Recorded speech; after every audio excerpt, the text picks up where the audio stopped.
This is Asake Online. Welcome to Agriculture on Site. I am Busani Bafana.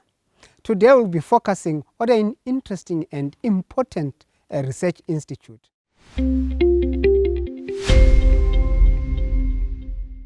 International Crop Research Institute for the Semi-Arid Tropics, ICRISAT, has been involved in the development of crops, resilient crops for smallholder farmers globally, as well as improving their livelihoods.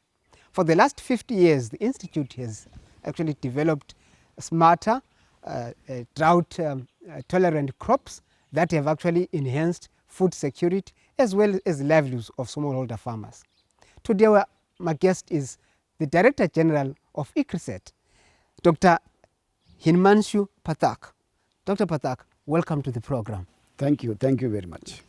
First of all, congratulations on your appointment as the new DG of ICRISAT. Thank you and also, welcome to Zimbabwe. Thank you. I will begin by asking you, what brings you to Zimbabwe today? Thank you very much. As you said, ICRISAT is one of the few research institutes globally which is working on sorghum, millets, pigeon pea, chickpea, groundnut. And these are the crops which are very common and very important crops of Zimbabwe. In today's Zimbabwean agriculture, there is an urgent need of increasing productivity. There is also an urgent need of improving the crop for climate resilience, and also an urgent need to help the small holding farmers. Now, to do all these things, ICRISAT for the last more than 30 years is working on all of these aspects.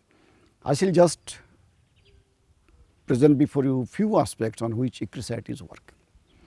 Number one is to increase the productivity of various crops, sorghum, millet, pulses and oilseed. The average productivity of sorghum, for example, in Zimbabwe is less than 1 ton per hectare. We have developed and released hybrids and varieties of sorghum which can yield more than 8 tons per hectare. So, we have released hybrids of sorghum, varieties of pulse millet, pulses as well as oilseeds. Now, these are the crop varieties which will help in a very big way to improve the productivity of these crops in Zimbabwe. This is number one. Number two is, as you know, climate change is a global problem, and Zimbabwe is also facing the adverse impacts of climate change. Zimbabwean agriculture is very much vulnerable to all these changing rainfall pattern, increase in temperature, global warming and so on. To address these challenges, we need to do 2 or 3 very important things on a priority basis. One is to develop climate resilient varieties, the varieties which will be able to tolerate change in temperature, aberrations in rainfall and so on. So, we have developed varieties which will be able to help in improving climate resilience of crops. Along with the varieties, we also need to develop soil, water and crop management practices so that we will be able to produce more with less amount of water. We will be able to produce more with less amount of fertilizer application. So, how to manage agronomy, how to manage soil, water on a larger area, those kinds of technologies also ICRISAT has developed and demonstrated. So, this is number 2. Number 3 is to have good yield by small holding farmers. The most important input is seed. If the seed is good, the crop yield is also going to be better. Now, ICRISAT along with some private companies and also government of Zimbabwe and National Agriculture Research System of Zimbabwe, we are working to improve the seed system. We try to develop as much quantity of quality seed in our farm like this one, and also in partnership with other organizations in Zimbabwe, so that a good amount of quality seed can be produced, which can be given to the farmers, and then of course farmers can multiply those, even private companies also can multiply those and can reach these. So, we are trying to improve the whole seed system in Zimbabwe. Next important aspect is today's agriculture is knowledge intensive agriculture. Farmers, if they continue follow what they used to do say 20 years back or 30 years back, they will not be able to get high yield. Nowadays varieties are different, management are different. So that's why I say today's agriculture is knowledge intensive agriculture. Now for doing that, the farmers also need to have skill and capacity to know about all these new technologies, new varieties and so on, and also to adopt those in their own farm. So ICRISAT in Zimbabwe, in many other African countries are also on a regular basis organize capacity building and training programs for farmers, even for government officials and also researchers, so that they will be able to adopt these new technologies, new varieties, new water management and so on. Right. I'm keen there, Dr. Pathak, maybe just to find out Sure, do you plan to actually, you have talked about the new varieties that ICRISAT has actually worked on and that is released in Zimbabwe. Maybe if you could actually tell us about some of these varieties that you have released in Zimbabwe in a bit of a detail. Yeah, that's right. For example, in case of sorghum, we have released very recently 2 hybrids which can give more than 8 tons per hectare. Similarly for pearl millet also we have developed varieties and also for pigeon pea. And the details of this I will be able to provide along with the duration of these, how much yield farmers can get and how we are going to promote these with the farmers. So, and tomorrow we are going to have a meeting with the farmers. So we are going to meet the farmers who are growing these kinds of varieties and what is their experience and how these varieties can be taken or upscaled there. Now in continuation of what I was talking about, so besides this capacity building program, we are also collaborating with government of Zimbabwe and also private organizations of how to bring in new technologies from all over the world to Zimbabwe. And that is one of the mandates of international organizations like ICRISAT. So here we take technologies whether we generate or it is available somewhere else, we bring it over here, we do demonstration with the farmers and also with national systems, and then when we find a particular technology is suitable for this particular country, then we try to promote it and upscale it. How do you plan to upscale these innovations to actually reach farmers? Right, that's right. There are 2 or 3 ways which we are adopting. Number 1 is we have got direct contact with the farmers with whom we demonstrate the technologies, and then if they find it to be useful for them, beneficial for them, they will upscale it. But more importantly, we are working very closely with the government of Zimbabwe, so that the whole seed system, varietal upscaling and those things can be improved. And at the same time, we are also working with private companies to whom we give out technologies. For example, these varieties and hybrids which we have developed. So those have been licensed to those private companies who will be multiplying those and giving to the farmers and also helping the farmers to adopt these kinds of technologies and varieties to improve their productivities. So these are the 3 or 4 ways by which we want to upscale these technologies which ICRISAT has developed. Climate change is really, as you mentioned, is actually worsening.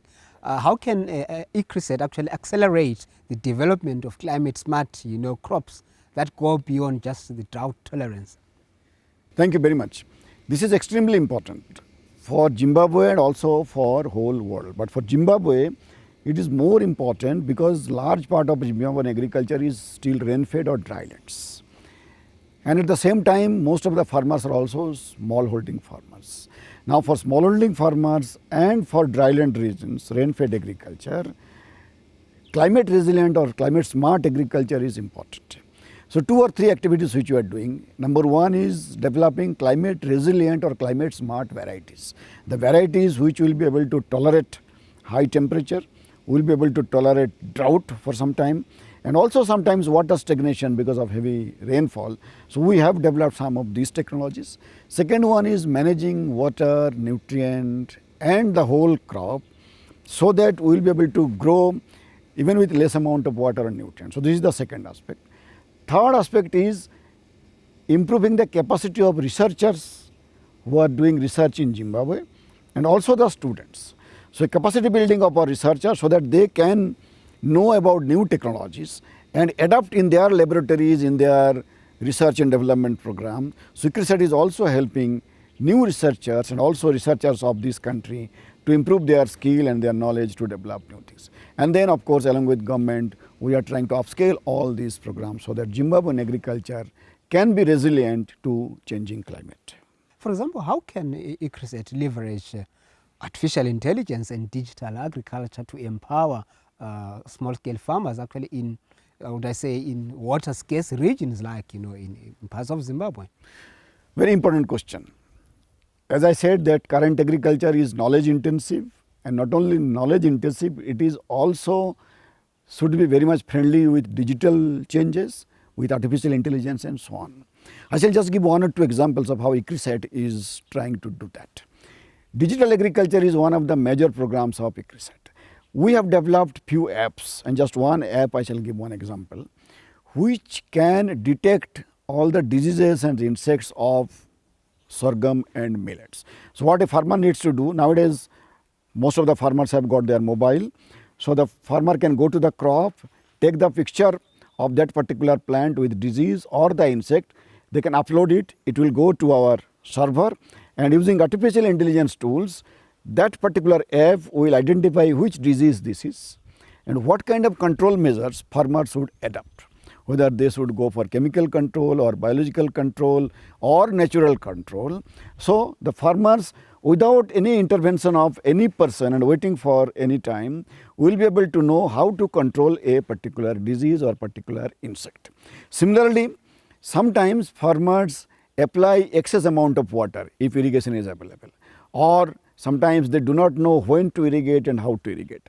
Now again, our app can tell a farmer when they need to apply irrigation or when they need to apply fertilizer, for example nitrogen or phosphorus. So seeing the phenotype of the crop, seeing the color of the leaves and so on, this app can identify whether a plant is suffering from water stress or suffering from nutrient stress, and this will guide the farmer when to apply and how much to apply fertilizer and so on. So these are just one or two examples, and many other things are in pipeline, but we have to adapt and we have to utilize the new technologies like AI and digital agriculture so that our extension activities will be faster and farmers will be able to know what are the new technologies available and how to adapt those kinds of technologies. So ICRISAT as well as this particular center has got very good website where all this information are available, and of course we also have got our experts who are available online to give the direct feedback to the farmers. This we do besides organizing festivals for farmers to bring in and exhibitions for the farmers, but these digital tools are quite fast, very cheap, almost free of cost. The farmer sitting in their home or in their field, they will be able to know what kind of varieties, what kind of management technologies are available for them and how to adopt those kinds of technologies. Right. When you talk of technologies, women make up quite a large number of actually farmers in Southern Africa, well, in many parts of Africa. How will ICRISAT ensure that these digital technologies can actually reach them and also they have them equitably? Extremely important. Women-driven agriculture is one of the priorities of ICRISAT. We know not only in Africa but many other developing countries, women are very much engaged in agriculture. In many places, the number of women farmers are more compared to the men farmers. So how to reach to them, how to improve their capacity building, how to make awareness with the farmers, and also developing some technologies which we call as women-friendly or gender-friendly technologies. So in that direction, ICRISAT is working, and whenever we get opportunity, we try to engage more with women farmer in our exhibition program, in our demonstration program, in our seed system program. So in all of these programs, women is our priority areas, and then we try to promote the technologies for them. And what about the youth? How do you plan to even engage the youth in agriculture? Extremely important. Again, as I said, the today's agriculture is knowledge intensive agriculture. Today's agriculture should not be as we used to do around 25 or 30 years back. And today's youth, they want a different kind of agriculture. They want more mechanized agriculture. They want agriculture which will be digital friendly agriculture. So to do that, mechanization is one of the priority areas of ICRISAT research and development in Zimbabwe. So we are collaborating with many other countries, including India and other countries, where machines can be taken, demonstrated over here, and then many of the agriculture activities can be done much easily using mechanization. Because labor scarcity or scarcity of people who will be working in the farm is going to be reduced and already reduced. So therefore, mechanization is extremely important. And also mechanization helps in increasing productivity and also improving climate resilience. So to deal with labor shortage, to increase productivity and also for climate resilience, mechanization is extremely important. And for Zimbabwean agriculture, there is enormous scope and potential to improve mechanization in agriculture. Right. I want to ask you, if you could solve one agricultural challenge in the semi-arid tropics overnight, what would it be? I would say that in semi-arid tropics, millet, sorghum with high yielding varieties and hybrids should be promoted with improved seed system. So I would try to improve the seed system where farmers will be getting quality seed, good quality seed of varieties and hybrids of these high yielding varieties. This is number one. And number two is of course climate resilience, water management, nutrient management, protection and so on. But high yielding varieties and hybrids and improving the seed system will be the priority areas, and for which ICRISAT can really play a very big role for improving Zimbabwean agriculture. Zimbabwe has a look east policy. What could actually Zimbabwe in fact learn from India in this regard? That's right. Few things, and it could be reciprocal. Zimbabwe can also learn several things from India, and India also can learn several things from Zimbabwe. One thing what Zimbabwe can learn is how to adapt and upscale all these new hybrids and varieties. Green revolution in India was basically because of high yielding varieties and hybrids which we could get in 1960s and 70s. Now that scope is there in Zimbabwe. Second one is machinery. How to bring in machineries from there and then improve the agricultural activities with less labor, with less input and so on. And third important aspect is the marketing aspect. How to provide inputs of agriculture like fertilizers, like chemicals and so on, which will be easily and with less cost given to the farmers of Zimbabwe.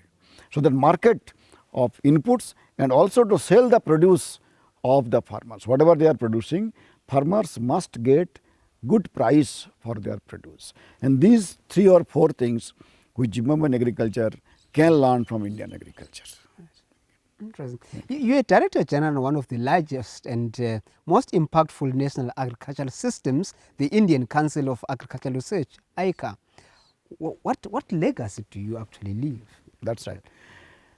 Thank you very much for asking this question. Few points I would like to tell on this one. Number one was how to make Indian agriculture climate resilient. So we made a policy that whatever varieties of different crops, because ICR works on more than 150 crops. We have got research institutes in 113 locations. We have got 77 agriculture universities, and for demonstration of new technologies, we have got 731, we call them Krishi Vigyan Kendras or farm science centers. So we developed a policy that climate change is going to play a very adverse role to Indian agriculture.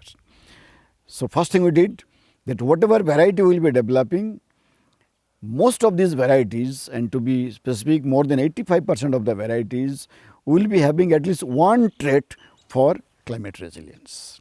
So that is number one. Number two, to improve the nutrition security of India, we also initiated programs and developed more than 170 varieties which we call as biofortified varieties.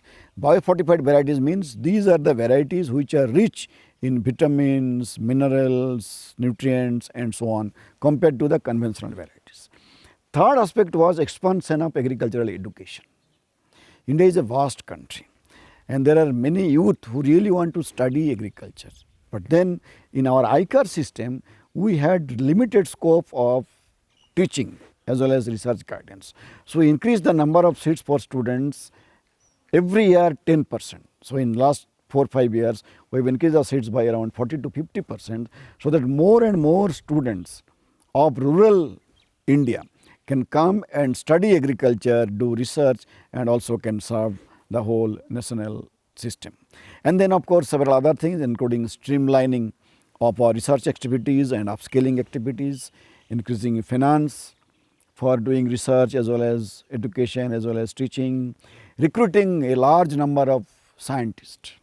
So, in my tenure of around 2.5 years, we could recruit more than 3,000 staff in whole ICAR system, so that our research and development activities can be expedited to cater the need of Indian agriculture.